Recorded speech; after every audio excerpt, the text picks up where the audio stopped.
Hello, my name's Kelly and I'm here to do the Wondrous words tag. I don't know how long this tag's been around, but I saw it for the first time maybe 3 weeks ago on Iona English's channel, and that wasn't the original, so if I can find the original video, I'll link it below. If not, it's still an awesome tag, however old it is, and you should do it too. And if you do, you can link your video below and share it with me and talk to me and be my friend.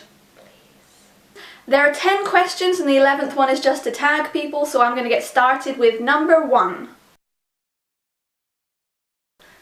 Okay, so this is already difficult. Favourite word, I think Casey Rex said she liked the Japanese word umami, and Iona English said she liked the Japanese phrase koi no yokan.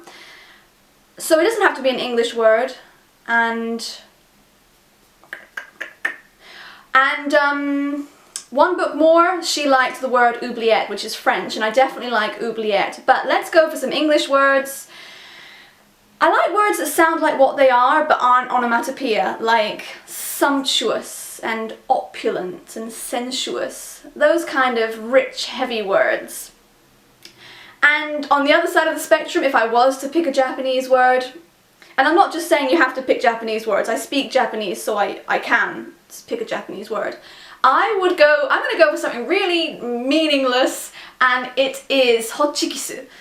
And it's actually the German company Hotchkiss, and I think they make stationery or just staplers, and in Japan they use Hotchikisu for staplers. So I like the word Hotchikisu. Least favourite word.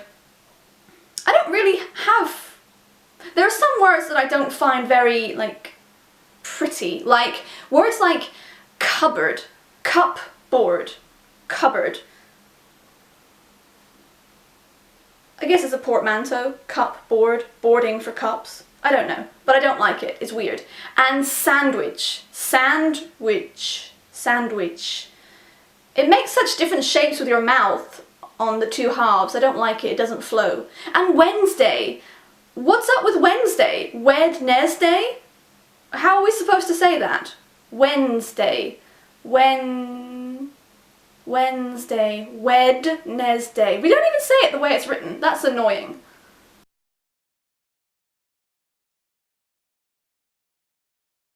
Okay, so this one's a little bit easier. I don't find any words particularly offensive. I remember watching a Chris Rock stand-up show when he went on about how it's not the word, it's the context in which it is said, and the most innocuous word... Oh, innocuous is another nice word. Innocuous. So the most innocuous word, even if you say it in a certain tone or in a certain situation, it could potentially be offensive. So, yeah, it's the person that has the power, not the word, maybe.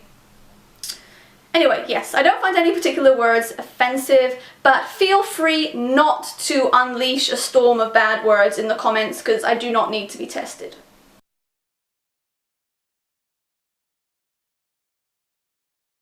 I really like this question, but it's also quite difficult. So far all I've come up with is, you know when you have a bath and you submerge your head and you get water in your ear, and then after the bath, or maybe you sort of tip your head like that, and that sensation as the water sort of leaves your ear. This sounds awful, but I actually really enjoy the experience of it. Like, that sensation. What is that sensation?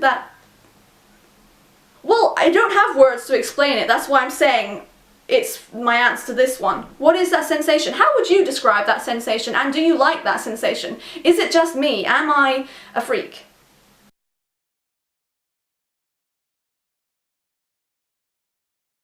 This kind of depends. If it's a really good book, then the worst thing is for them. This depends. If it's a really good story with interesting characters, then I think the worst thing is to be overly minimalist. But if it's a book that I'm trying to slog my way through, then obviously overly wordy is gonna do my head in. So this depends a lot. For myself, in terms of writing, I try to pare things down. I think it takes skill, I think it makes things more organized and just tidier, and if you've ever tried to write short stories or even picture books for children, it helps you understand a lot about the writing craft when you weigh the importance of certain words. Like, what does this word contribute to the overall story. If it doesn't contribute, get rid of it. I feel like there's lots of superfluous words in fiction, especially in YA, so alright, so I'm going to say being a little bit minimalist is better than being too wordy.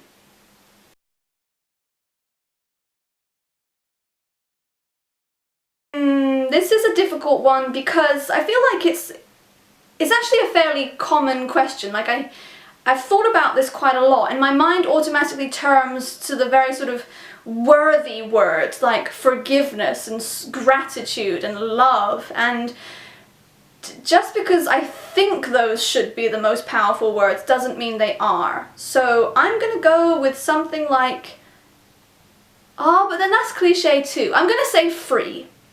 Because whether it's freedom from oppression, freedom from responsibilities, freedom from any kind of shackles or imprisonment, free is a important word to me. And also free in the shopping sense. If something is free, then I am there. So that's a powerful word.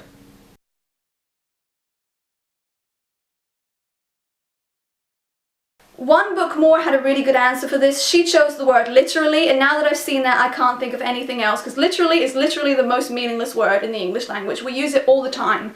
And we also overuse words like amazing, and amazing by definition should be something that's so seldom seen and shocking, and of such shockingly high level that we're silenced by it because it's so amazing. But we use amazing so often that it would imply that everything is amazing, which is the same as saying that nothing is. So, that was kind of deep, right?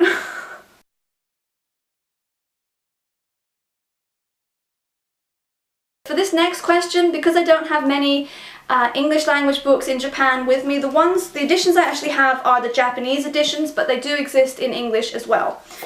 This is Full Metal Alchemist. This is the book I wish I'd written. This inspires me so much. I actually prefer the anime to this, but the second anime at least is very very loyal to this manga. So I'm going to give credit to the original manga. It's wonderful. The characterization is second to none. The plot is so well thought out. It made me feel things you would not believe. And this is the one that when it ended, I was the most bereft over. It just ended and I thought, I will never read that for the first time again. And I grieved. So good. Next one is called Sayuki, and it follows a group of demon hunters who are journeying west, and it's kind of loosely based on the journey west, about the spread of Buddhism into the west, but it's very loosely based on that, and it kind of follows like incarnations and gods. It has amazing characters. Characters are really important to me, and the art is increasingly lovely. In the beginning it was quite scrappy, but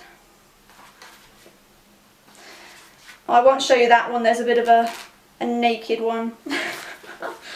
But just like the relationships between the characters, especially between the young boy Goku and Sanzo, who is the leader of the crew, it's wonderful.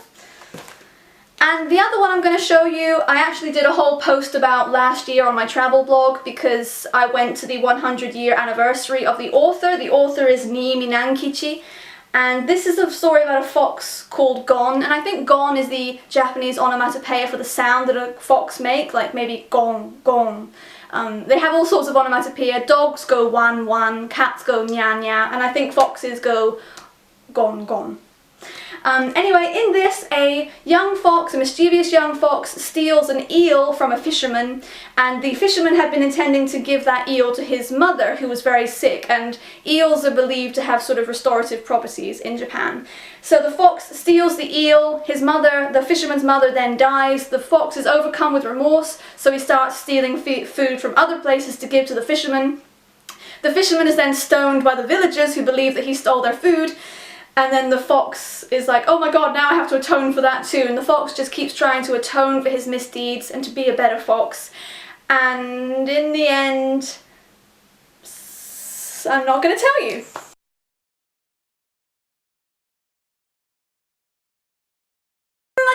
think of much for this. I have had it pointed out to me that English people say lovely a lot, and I'm no exception. I like to say, oh, what a lovely day, oh, that's lovely, oh, it would be lovely. And apparently other English-speaking countries don't really use lovely as much. I can remember when I was at university in Bath, everyone was saying lush. Oh my god, that's lush, that is so lush. And I haven't really heard that elsewhere. But I can't think of anything else, which is very boring, and I apologise.